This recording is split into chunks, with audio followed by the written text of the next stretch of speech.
The part that makes me the maddest is that, we know that it's not a particularly compassionate group of people we're talking about, and so saying like, hey, people are hurting, they look at the people and they say, well, it's mostly minorities, and so then they Mhm. think, maybe that's just the system taking care of itself. I mean, these are the things I hear from these people, and you can read them online. um, they always go to cost. Well, it's, you just got to work. We can't afford it. You just got to work, without acknowledging that it's significantly cheaper to help people take care of themselves. You do have to trust them. You have to trust them to you know use the systems when they need it, work when they can.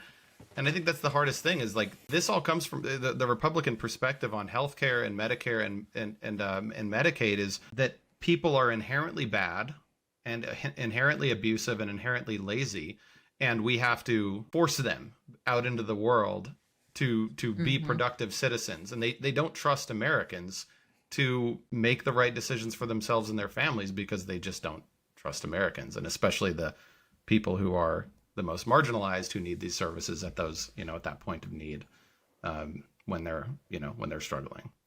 Sort of like the equivalent of saying, well, we shouldn't give a tax cut because there's some people who treat on their taxes. We don't do that Right. to the higher income people, right? We don't Right. say you don't get this because there are other bad actors, right? And it is just very distressing that that is the attitude. But you could even be selfish. You could even only care about yourself. And you should care that we have cut $1 trillion out of the healthcare system, because we are linked, for better or for worse, to each other when it comes to healthcare. And we saw that during COVID, right? You can't get your packages from your favorite company if the delivery guy is sick.